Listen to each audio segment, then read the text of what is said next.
Nosso texto de Eclesiastes 11:1, que foi lido, Eclesiastes ele traz o significado de que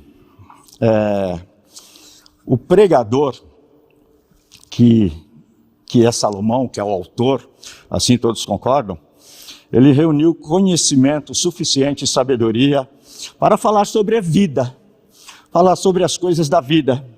E Salomão, ele utiliza a si mesmo como aquele que reuniu sabedoria e que fala ao povo acerca da sabedoria, de como viver a vida, de como fazer escolhas na vida. É um livro, irmãos, vocês têm o conhecimento, tenho certeza absoluta disso, é um livro de altos e baixos, é um livro, até certo ponto, cheio de pessimismo, porque você começa a ler, começa a estudar, e você vai vendo a reação de Salomão diante das circunstâncias, e tanto é que ele chega à conclusão, em vários textos, de que tudo é vaidade. Tudo é inútil. Tudo é vaidade, tudo é inútil. E ele não consegue, diante de tudo que ele conquistou, diante de tudo que ele teve, diante de tudo que ele pôde usufruir, ele não consegue ter satisfação. Ele não consegue ser um homem feliz, uma pessoa feliz.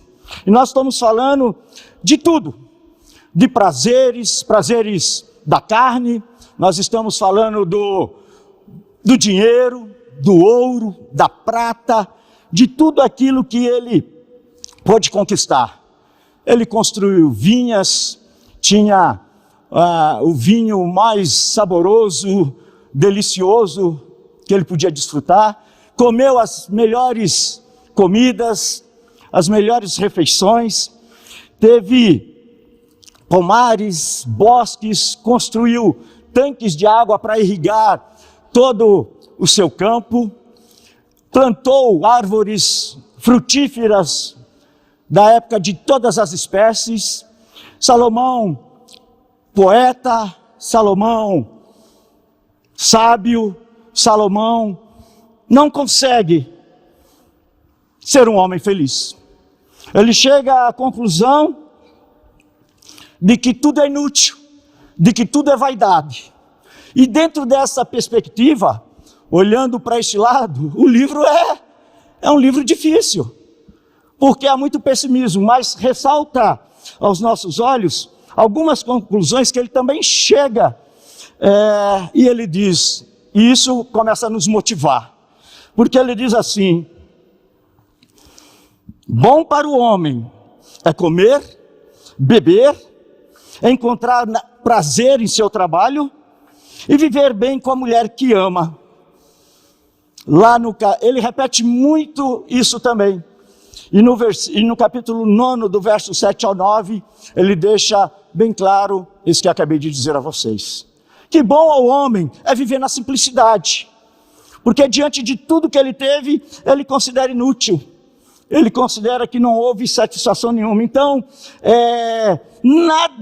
não há nada melhor para o homem em comer, beber, ter prazer naquilo que ele faz e viver com a mulher que ele ama. Ele chega a essa conclusão e chega a outras conclusões também. Ele chega à conclusão que não há nada melhor para o homem do que ser feliz e praticar o bem enquanto viver. E também ele deixa claro que a verdadeira sabedoria é temer ao Senhor.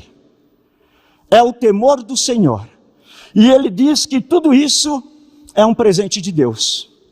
Aqueles que obtêm esse conceito, essa sabedoria, podem se sentir realizados, porque isso é presente de Deus. Então,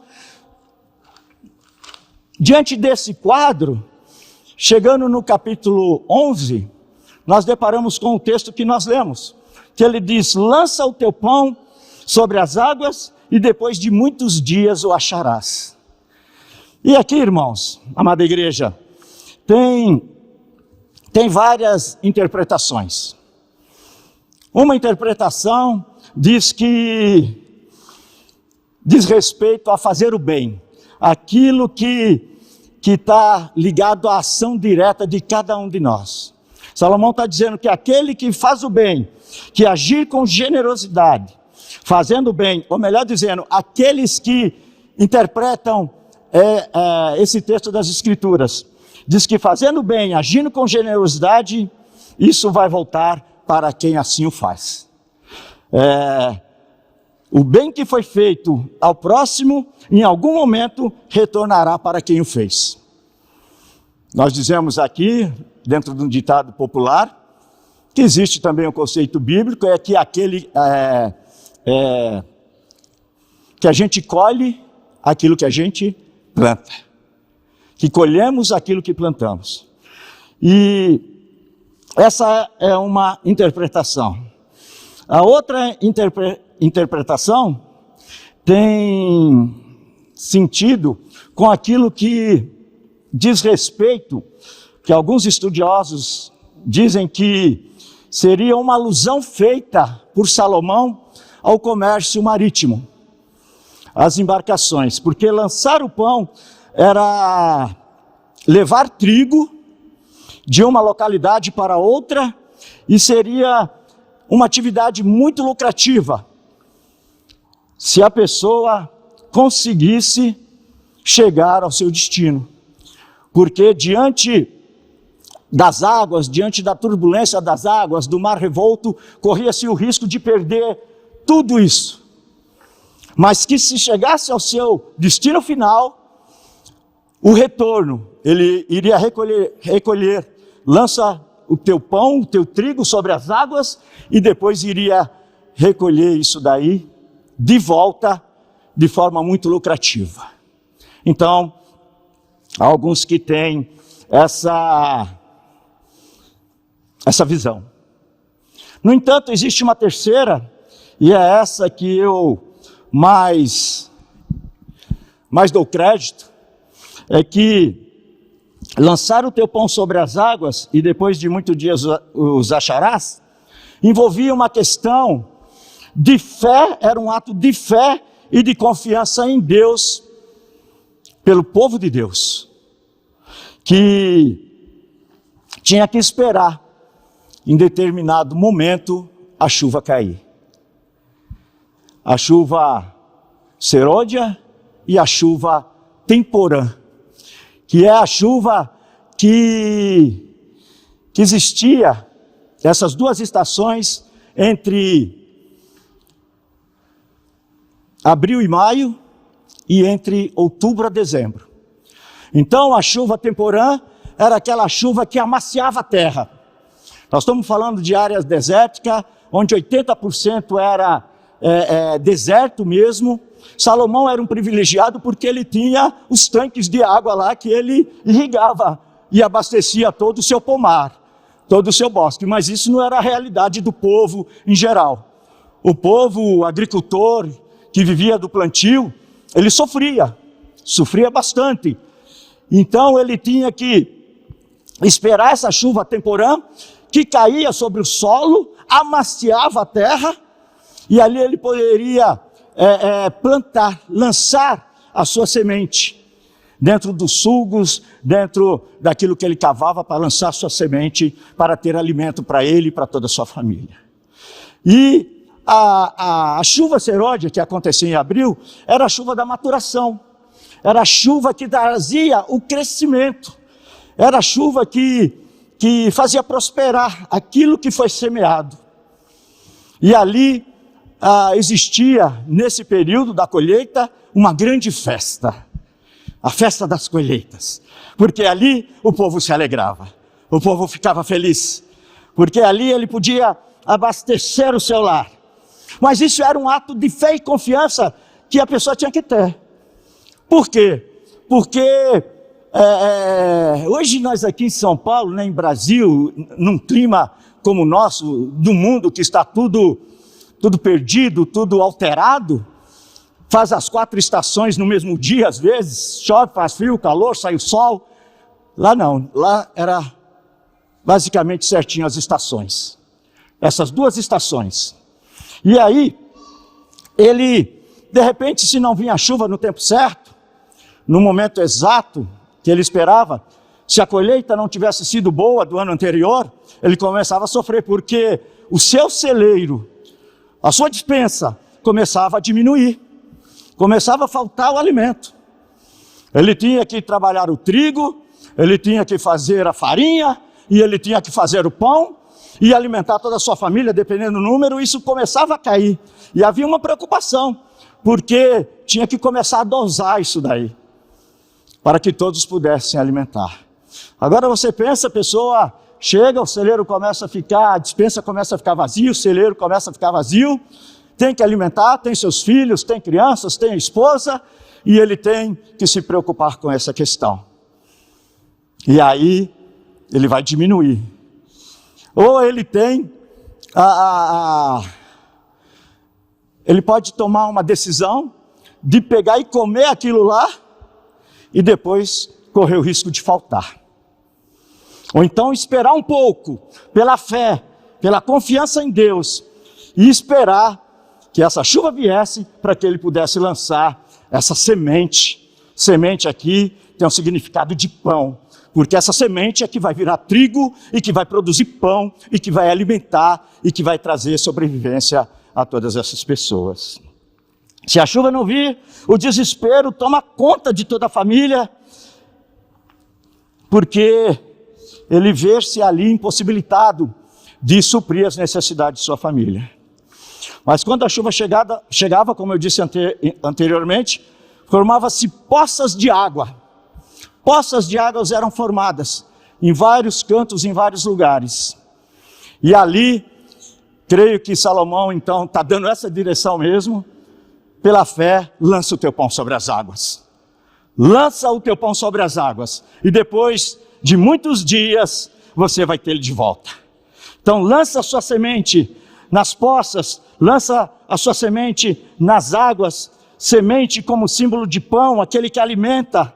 Lançava-se o pão sobre as águas, a semente iria germinar ali, e depois de alguns dias, ou de muitos dias, tem-se uma colheita até a próxima chuva.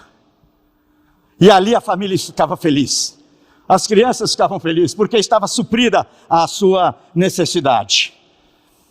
E isso é um ato de fé, de confiança, porque ele tinha que depositar essa confiança no Senhor, sabendo que o Senhor iria cuidar do seu povo, sabendo que o Senhor, Criador de todas as coisas, não ia desamparar o seu povo, não ia desamparar aquele que nele confia, aqueles que nele confiam. E o que nós aprendemos aqui, irmãos? O que nós aprendemos aqui de forma bem prática, de forma bem simples e prática? Qual é a aplicação para as nossas vidas hoje? Nós que vamos no supermercado, ali na lanchonete do lado, compramos o arroz, compramos o feijão, pagamos com o nosso dinheiro, ou com o nosso cartão, enfim. Não temos essa noção, muitas vezes, do plantio, de como é cuidar da terra, de como é tratar bem a terra, depender da chuva, depender de toda essa questão que envolve o plantio, para que aquela semente possa vir a dar fruto e possa ser o nosso alimento. A gente vai no varejão, vai aí no mercadão e pega tudo ali na bandeja, tudo tranquilinho, mas não era assim. Eles precisavam confiar em Deus. Então, e aí eu trago mais para o particular, como igreja, povo de Deus, amados por Deus, escolhidos por Deus, salvos e perdoados em Deus por meio de Cristo Jesus. Nós aprendemos aqui, primeiro, que lançar o pão sobre as águas continua sendo um ato de fé e de confiança. Assim como foi no passado, continua sendo hoje também atualmente. É um ato de fé, de confiança no Senhor e de que retornará, de que isso vai voltar para cada um de nós potencializado pela bênção do Senhor, pela mão forte do Senhor. A questão aqui é termos a fé e a coragem de semear, a coragem de trabalhar. Essa é a questão aqui. E em Tiago, no capítulo de número 5, no verso 7, ele diz assim: sede pacientes até a vinda do Senhor. Vejam como o agricultor aguarda que a terra produza a preciosa colheita. E como espera com paciência até virem as chuvas do outono e da primavera. A chuva do outono, a chuva temporã. A chuva da primavera, a chuva da primavera, a serôdia, que é a da maturação, que é aquele crescimento da colheita. Então, nós temos aqui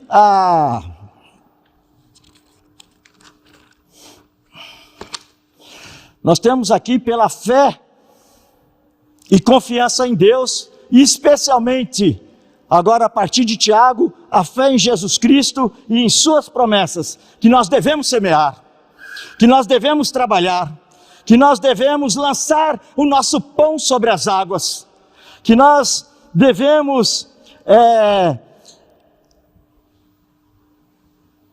trabalhar arduamente na pregação do Evangelho, trabalhar arduamente, dando exemplo de que em Cristo nós somos salvos, perdoados e novas criaturas, como filhos de Deus. Devemos lançar o nosso pão sobre as águas, baseado nas promessas de Deus, das promessas feitas em Jesus, que não falham. Assim como eles esperavam lá atrás a manifestação de Deus para abrir os céus e derramar chuva no tempo certo, na ocasião certa, nós também devemos aguardar, como diz Tiago, a vinda do Senhor Jesus, como faz o agricultor, mas trabalhando, semeando, produzindo. Esse é um ensinamento que nós tiramos aqui, pela fé. Irmãos, permitam-me compartilhar uma história real. Uma história real. E eu espero que essa história, juntamente com o texto de tudo que foi explanado até aqui, possa tocar o seu coração e servir de inspiração para a sua vida. Na sua comunhão com Deus, na sua intimidade com o Senhor, na sua fé, na sua confiança, na sua dependência total do Senhor, confiando que o Senhor cuida, que o Senhor te enxerga como menina dos olhos dele, como o Senhor que põe a mão sobre sua vida e ninguém mais toca, e que nada acontece na sua vida por acaso, por obra do destino, porque você confia no Senhor e está nas mãos do Senhor. Eu espero que sirva de inspiração para você lançar o seu pão sobre as águas, para que depois de muitos dias, talvez muitos anos, talvez até décadas, mas que você possa recolher, porque tem fé e confiança sabendo que o seu trabalho no Senhor não é vão. Havia um garotinho que chegou em São Paulo com 7 anos de idade. Esse garotinho chegou com a sua mãe, com suas 2 irmãs, e com 13 anos ele foi trabalhar numa fábrica de uma família cristã, trabalhando meio período e estudando meio período por causa da idade também. Ali ele foi impactado nesse primeiro momento por essa família, que começou a lançar o seu pão sobre as águas na vida desse garotinho.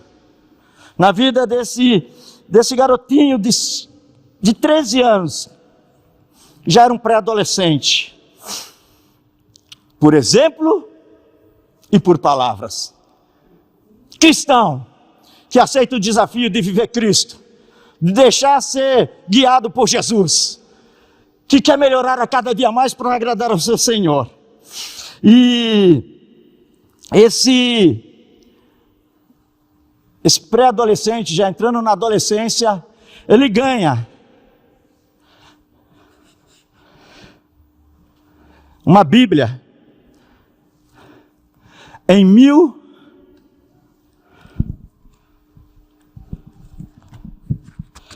As páginas estão todas amareladas pelo uso, mas ele ganha essa Bíblia. Ele ganha essa Bíblia dessa família em 7/6/1981.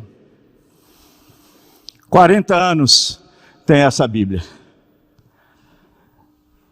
E, inclusive, o que está registrado como dedicatória da parte dessa família, eu vou ler para vocês. Diz assim, que é um texto de Eclesiastes: alegra-te, jovem, nos dias da tua mocidade, e recreie-se o teu coração na tua juventude. Anda pelos caminhos que satisfazem ao teu coração e agradam aos teus olhos. Sabe, porém, que de todas estas coisas Deus te pedirá conta.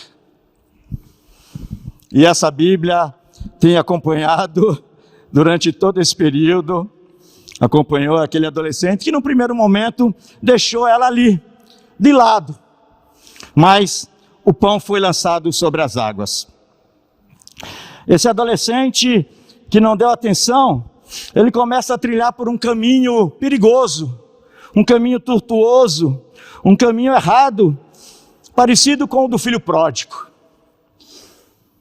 Ele sai pela vida, se envolvendo naquilo que não deveria, trazendo dor ao coração de sua mãe e de sua família.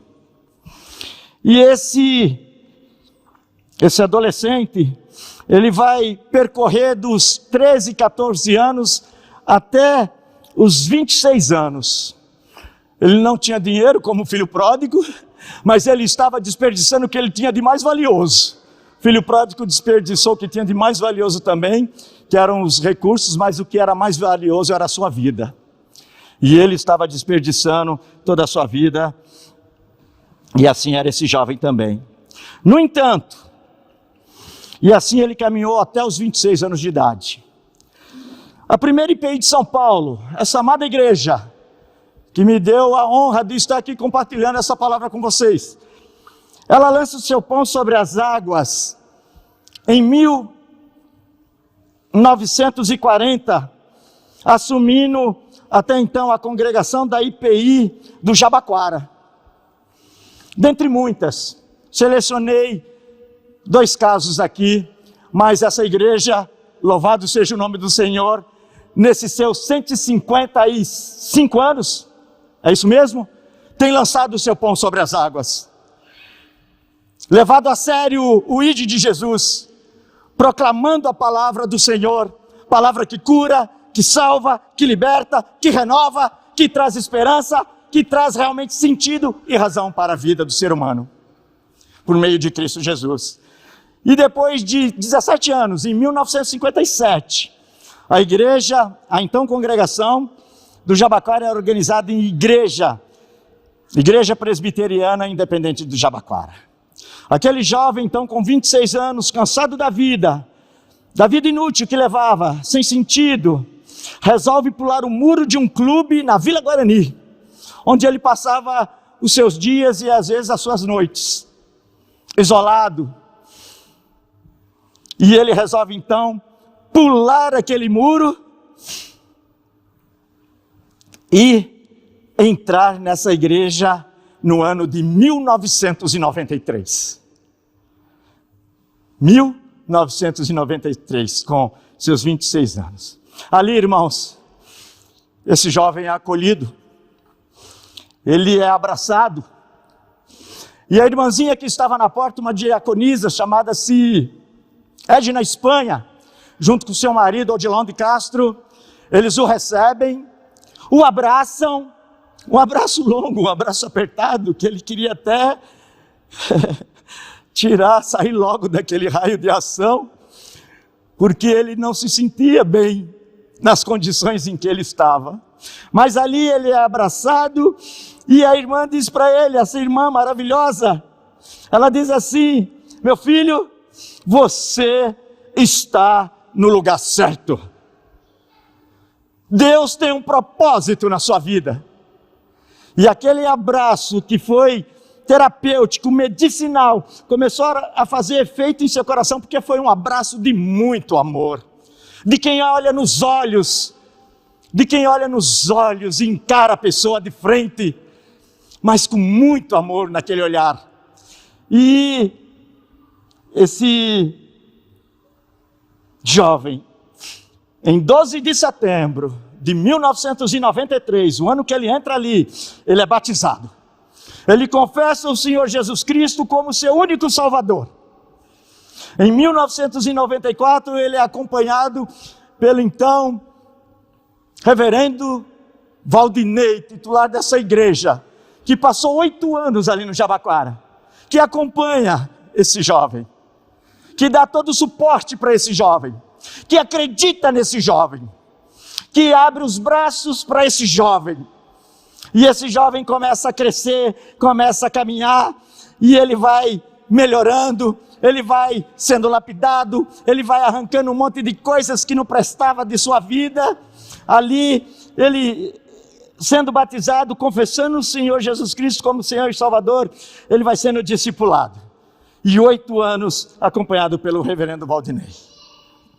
Depois veio o reverendo Adilson, que também deu continuidade ao trabalho, durante 7 anos. Esse jovem se torna diácono da igreja por um mandato de 6 anos. Esse jovem se torna presbítero por um mandato de 3 anos. Esse jovem vai fazer o seminário, vai para o seminário porque enxergaram uma aptidão nele, um chamado para servir ao Senhor, com o perfil de evangelista que ele era. Porque diante do quadro ele queria falar de Jesus. Ele queria que as pessoas compreendessem que Jesus cura de verdade, que Jesus salva, que Jesus não é um mito, que Jesus está vivo e age na vida de quem crê, de quem confia nele. E hoje, esse jovem, que já não é tão jovem assim, é pastor. Há 8 anos, no ministério, lá no Valo Velho. E é esse que vos fala, que vocês já descobriram há muito tempo. Esse garotinho que para muitos, ele não ia dar em nada. Era o que falavam. Era o que falavam. Geraldinho não vai dar em nada. Esse é o que fala com vocês hoje aqui. Para a glória do nome do Senhor Jesus. Para a glória do nome do Senhor Jesus. Só dele. Porque esse aqui não merecia. É pecador. Mas ele resolveu encontrá-lo em meio à sua vida errante, à sua vida perdida, e resolveu derramar a sua graça sobre ele. Aquela família resolveu lançar o seu pão sobre as águas na vida daquele garotinho, dando oportunidade para ele trabalhar naquela fábrica, para ele não ficar na rua, para ele ter oportunidade de dar valor ao dinheiro, ao recurso ganhado com o trabalho de suas mãos, com o suor do seu rosto. A primeira IPI de São Paulo lançou o pão sobre as águas, na vida da IPI do Jabaquara. A IPI do Jabaquara lançou o seu pão sobre as águas, na vida daquele garotinho. E agora, esse garotinho está no Valo Velho, lançando, desculpe o termo, chamar de garotinho, tá? Mas eu me sinto um garotinho ainda, apesar dos meus 55 anos de idade. Porque eu estou envelhecendo, é verdade, já estou usando óculos, não usava. Já não caminho com tanto vigor, mas pela graça de Deus, o Espírito está vivo. O Espírito está cheio de vigor, cheio de alegria, cheio de vontade de servir ao Senhor. Viver cada dia essa felicidade de ter Jesus Cristo no coração e de fazer a diferença. Ele continua cheio desse vigor do vivificar de Deus.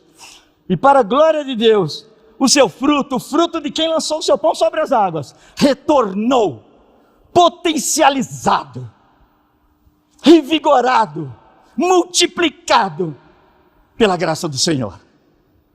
Pela graça do Senhor. Irmãos, que possamos continuar lançando o nosso pão sobre as águas, que essa igreja possa continuar lançando o seu pão sobre as águas, investindo. Eu sei que essa igreja tem muitos ministérios, aqui tem muita gente, filhos e filhas de Deus, cheios de talentos, cheios de dons, de capacidade que o Senhor deu. Vamos colocar isso, lançando sobre as águas, os nossos dons, os nossos talentos, para servir ao Senhor, porque como disse Tiago, semeando e trabalhando, enquanto aguardamos pacientemente a volta do nosso Senhor Jesus Cristo, fazendo valer cada minuto da nossa vida, fazendo valer cada minuto da nossa vida, cada dia que nos acordarmos, cada dia que o sol se levantar, e que nós estivermos respirando, porque isso é dom de Deus, a nossa vida é presente de Deus, é dom de Deus, é dádiva do Senhor. Que nós possamos aproveitar, continuar lançando nosso pão sobre as águas pela fé, sabendo que em nosso Deus, reverenda Denise, que pela fé, sabendo que em nosso Deus, o nosso trabalho nunca será em vão, porque existem promessas. A palavra de Deus não volta vazia. E eu queria terminar dizendo isso, e que isso possa servir de inspiração, mas eu queria que você também trouxesse para o particular, para a sua vida pessoal, dentro do seu lar, dentro da sua casa, que você continuasse a lançar o pão sobre as águas, na vida da esposa, a esposa na vida do marido, marido e esposa na vida dos filhos, fazendo valer, sabendo que tudo aquilo que nós fizermos no Senhor vai retornar potencializado. Há solução, há esperança. Eu disse no Despertar da Família, terça-feira, que eu não quero perder tempo com coisas que não edificam. Eu quero fazer que nem o profeta Jeremias. Eu quero trazer à memória aquilo que me pode dar esperança. É isso que eu quero viver. Trazer à memória aquilo que me pode dar esperança. Eu quero ver os milagres de Deus acontecer. Deus continua sendo o mesmo. Ele transforma. Ele salva casamentos. Ele salva relacionamentos. Ele liberta o drogado. Ele cura a prostituta. Ele cura o ladrão. Ele cura todo tipo de pecador. Foi isso que Cristo veio fazer na cruz. Salvar pecadores como eu e como você. E que essa mensagem, irmãos, do fundo do meu coração, ela possa cair como um bálsamo, como algo bom no seu coração. E que ela possa vivificar a sua vida, o seu espírito, a sua alma, o seu coração, para que você possa continuar servindo ao Senhor, lançando o teu pão sobre as águas, confiando, pela fé, no Senhor e no seu agir. Que Deus assim nos abençoe. Que Deus assim nos fortaleça, que Deus nos dê uma semana vitoriosa em Cristo Jesus, porque se Deus é por nós, quem será contra nós? Agindo Deus, quem impedirá? É Deus. A satisfação, Salomão só vai encontrar a verdadeira satisfação da vida em Deus. Nada pode preencher o lugar no coração do homem, que é o espaço de Deus. Nada. Então nós que já temos esse espaço preenchido, pela pessoa de nosso Senhor Jesus Cristo, por meio do seu Santo Espírito que habita em nós, que possamos viver as verdades do Senhor. Que Deus assim nos abençoe em nome de Jesus. Amém.